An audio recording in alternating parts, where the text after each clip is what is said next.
Alors, aujourd'hui, on se penche sur une enquête qui fait pas mal de bruit, une enquête qui vise une figure centrale de la pharmacologie en France, Florian Lemaître. C'est un universitaire respecté, mais il se retrouve accusé de partialité, de manquement à son éthique professionnelle, surtout pendant la crise du Covid-19.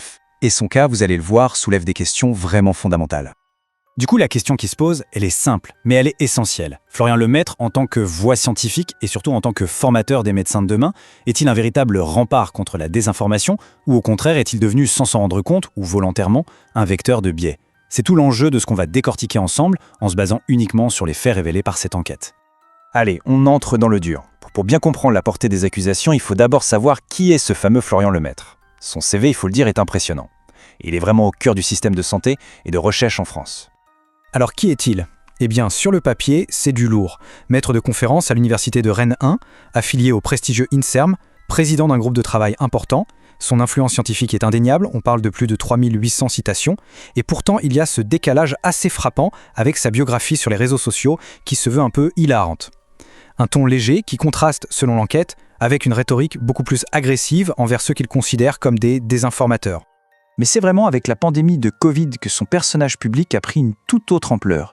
Il s'est érigé en défenseur, pour ne pas dire en gardien du temple, de la ligne officielle des autorités de santé. Un narratif très précis qu'on va maintenant détailler. D'après l'enquête, sa ligne est très claire et elle tient en 3 points. D'abord, la promotion des vaccins, présentée comme très sûre, sans signal majeur d'effets indésirables. Ensuite, une véritable diabolisation de l'hydroxychloroquine, martelant qu'elle est à la fois toxique et totalement inefficace. Et enfin, le fait de minimiser complètement le rôle de l'azithromycine en la réduisant à un simple antibiotique sans grand intérêt, malgré ses propriétés anti-inflammatoires pourtant bien connues. Et pour illustrer cette adhésion quasi inconditionnelle au discours officiel, regardons un peu sa réaction face aux toutes premières critiques de la fameuse, ou plutôt tristement célèbre, étude du Lancet. Alors même que des doutes très sérieux commençaient à apparaître, lui sur Twitter les a balayés d'un revers de main. Le hic, on sait aujourd'hui que cette étude a été rétractée pour fraude. Des années plus tard, sa position n'a pas bougé d'un iota. C'est toujours aussi catégorique. Il affirme publiquement qu'il n'existe aucun essai contrôlé randomisé, le fameux gold standard de la preuve scientifique, qui démontre le moindre effet de l'hydroxychloroquine. C'est une affirmation qui se veut définitive. Mais est-ce que les données disent vraiment ça ? Et là, le contraste est juste saisissant. À gauche, on a son affirmation « zéro effet prouvé ». Et à droite, une méta-analyse qui compile les résultats de 62 essais contrôlés randomisés. Et que dit cette compilation ? Une réduction de la mortalité de 34% quand le traitement est donné tôt. Alors, la différence entre 0 étude et 62 études, ça pose une vraie question. Est-ce une simple erreur ou une omission délibérée ? On arrive ici au cœur du réacteur, au centre de l'accusation formulée par l'enquête. Ce qui est reproché à Florian Lemaître en tant qu'expert en pharmacologie, c'est d'avoir ignoré des détails qui, dans sa discipline, sont absolument fondamentaux. Le dosage et le moment de l'administration du traitement. Et ces détails, on va le voir, changent absolument tout. Regardez bien ce comparatif, c'est crucial. L'étude Recovery, qu'il cite très souvent pour prouver l'inefficacité du traitement, a utilisé une dose de charge de 2400 mg le premier jour.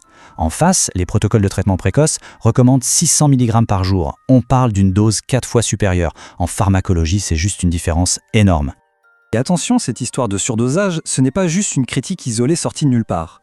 Dès décembre 2020, un rapport scientifique officiel italien, celui-là même qui a conduit le Conseil d'État du pays à réautoriser le traitement, pointait déjà du doigt ces dosages excessifs, les qualifiant de potentiellement toxiques. Ce tableau y résume parfaitement toute la mécanique du biais décrite dans l'enquête. Regardez bien la logique. Sur l'hydroxychloroquine, sa position c'est toxique et sans effet. La preuve qu'il avance, l'étude Recovery. Ce qui le mettrait, le surdosage massif et le fait que les patients étaient déjà à un stade avancé. Pour le remdesivir, c'est efficace et sûr, mais sans insister sur la toxicité pour les reins et le bénéfice somme toute assez modeste.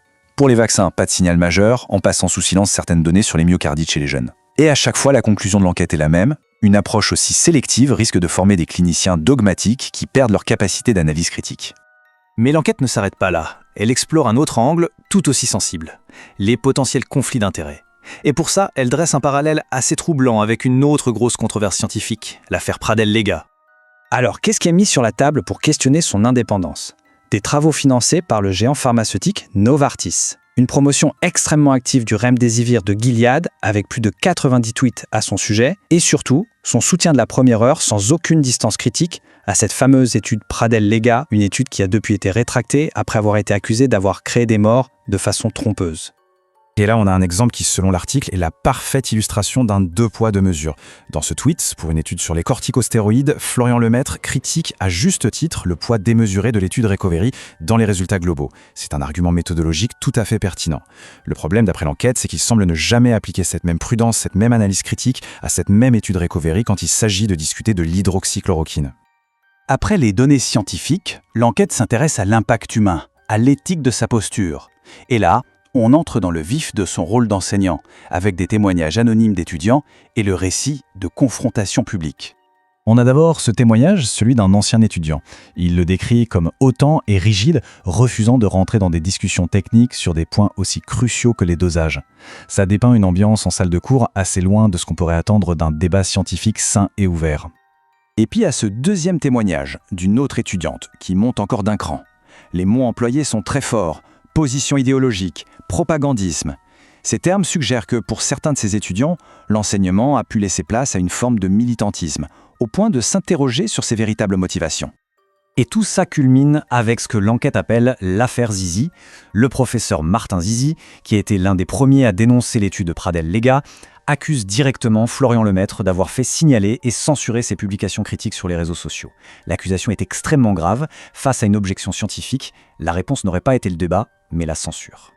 Au final, ce qu'il faut comprendre, c'est que cette enquête sur Florian Lemaître va bien au-delà de sa simple personne. Elle pose une question beaucoup plus large et un peu vertigineuse. La pharmacologie, en tant que discipline, est-elle aujourd'hui toujours au service de la science et des patients, ou est-elle en train de devenir l'instrument d'un système sous influence, capturé par des intérêts qui ne sont pas toujours purement scientifiques ? C'est sur cette interrogation, qui nous concerne tous, que nous laisse l'article.